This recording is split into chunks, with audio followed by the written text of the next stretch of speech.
Cases, GK, एक motivation class भी मैं आपको इसी चैनल पे दोबारा से दिया करूँगा जैसे हम पहले करते थे। मतलब संडे के दिन में आपको मोटिवेशनल एक वीडियो मिल जाया करेगा। कोशिश मैं करूँगा कि वो सुबह मिल जाए आपको 11 बजे से पहले। बाकी मंडे टू सैटरडे आपको लॉ मतलब सेक्शंस कि जो भी हम पढ़ रहे हैं सब्जेक्ट्स उसी को आगे कंटिन्यू करेंगे, और केसेस, जीके जैसे मैं पहले बताया करता था। जीके के बहुत सारे टॉपिक मैंने यहाँ पे बताए थे जो भी करंटली चलते होते हैं, और अभी भी कुछ दिन पहले मैंने आपको यूक्रेन और रूस वाला बताया था।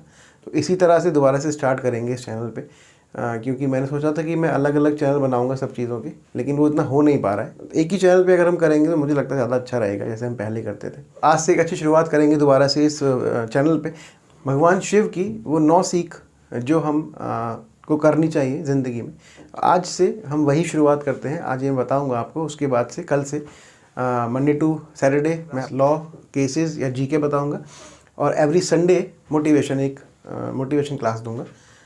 तो चलिए आगे बढ़ते हैं। अपने लिए जो भी मैं बोलता हूँ ना आप लोगों के लिए, वो मैं अपने लिए भी करता हूँ। तो इसीलिए मैं आपको कहता हूँ कि शिव भगवान की वो 9 सीख जो मैं आज आपको बताने जा रहा हूँ वो अपनी लाइफ में उतारिएगा। पहली सीख, कुछ भी हो जाए, जो भी हो जाए, पाप और बुराई को कभी बर्दाश्त नहीं करना। इस बात की सबसे बड़ी सीख मिलती है हमें भगत सिंह से।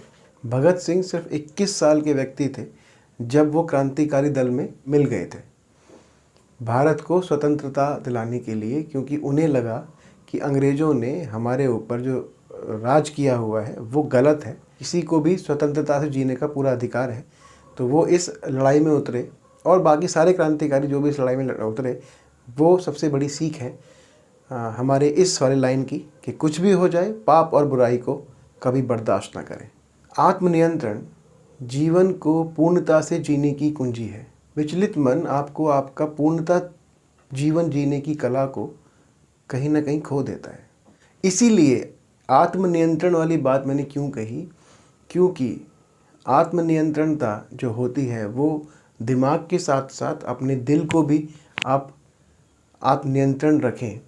क्योंकि जब आप अपने लक्ष्य को पूरा करने के लिए चल रहे होते हो तो बहुत सारे लोग, मैं बहुत सारे लोग नहीं, सारे के सारे लोग आपके पीछे पड़े होते हैं।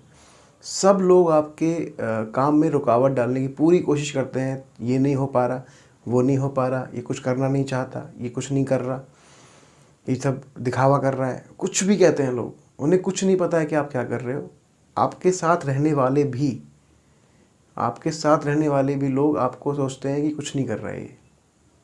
जब तक आप उस काम को पूरा ना कर लो, जब तक अपने मन को नियंत्रण में रखें, जितना हो सके अपने आप को नियंत्रण में रखें। और फिर भी अपने लिए भी एक और बात बताऊं, अपने लिए भी एक टाइम रखें, अब एक समय रखें कि इतने टाइम तक मुझे इतना होना है। तीसरी सीख, शांत रहें और अपना कार्य करते रहें। जो दूसरी सीख थी कि नियंत्रण में रहें, नियंत्रण में रहना और शांत रहने में अंतर है। कई बार क्या होता है, हम नियंत्रण में तो रहते हैं लेकिन अंदर से शांत नहीं होते हैं। मान लो नियंत्रण में रहने का मतलब है कि हम दूसरे से कुछ नहीं बोल रहे हैं, लेकिन हम अपने अंदर मन में बहुत ज़्यादा कुछ गुस्सा आ रहा है या बहुत सारा चीज़ें हम सोच रहे हैं।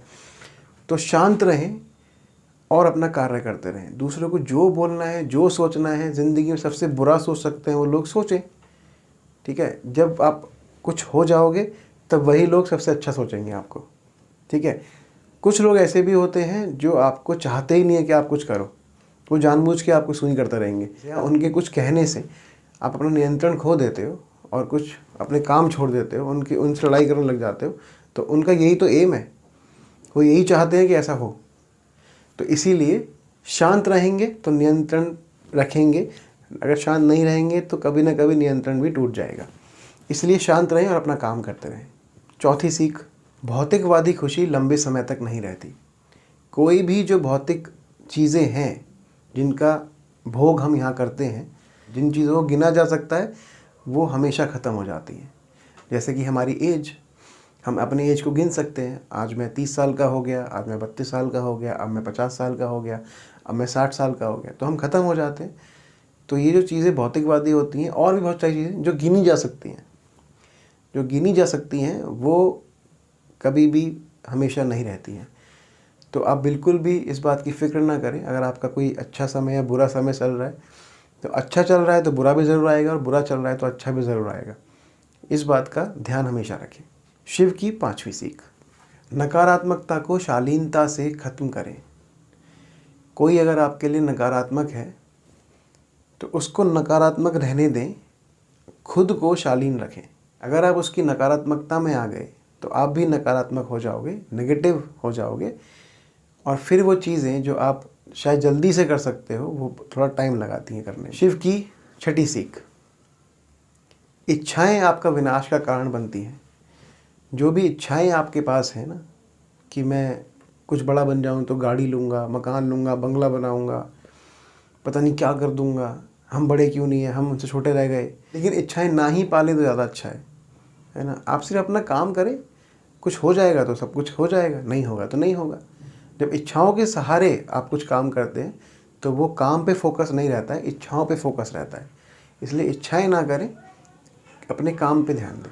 शिव की 7वीं सीख, अपने साथी का सम्मान करें, और उनसे जो भी चीज़ें आप डाउट है, कोई डाउट्स हैं आपके पास या कोई आपका मन में कुछ बात है, वो उनसे ज़रूर करें। साथी मतलब पति और पत्नी, और जो साथ रहने वाले हैं वो भी, उन सब का सम्मान करें, तब सम्मान मिलेगा। ठीक है। हो सकता है उनमें से कोई ऐसा आदमी हो जो आपको सम्मान दो तब भी सम्मान ना करे, दिखाए, हो सकता है दिखाए और मन से ना करे, कोई बात नहीं, आप फिर भी सम्मान करते रहें, क्योंकि सम्मान करने से हमारा कुछ भी कम नहीं होगा। 8वीं सीख, अपने अहंकार को, अपने गर्व को नियंत्रण में रखें। अपने किए हुए का अहंकार ना करें। कुछ बन गए हो तो उसका अहंकार ना करें, कुछ नहीं बन पाए हो तो हीन भाव में ना रहें, वो भी एक तरीके का अहंकार ही है। हीन भाव में रहोगे तो और हीन हो जाओगे, आगे नहीं बढ़ पाओगे। कुछ बन गए हो, अहंकार करोगे तो एक दिन ज़रूर गिर जाओगे। किसी के लिए कुछ कर रहे हो तो अहंकार ना करें। अहंकार करोगे तो वो जो एक साइकिल बनती है ना, कहते हैं कि जो फल है वो मिलता है कर्म का फल। आप मान लो कि कर्म कर रहे हो और उसका अहंकार भी कर रहे हो तो फिर वो फल नहीं मिलेगा।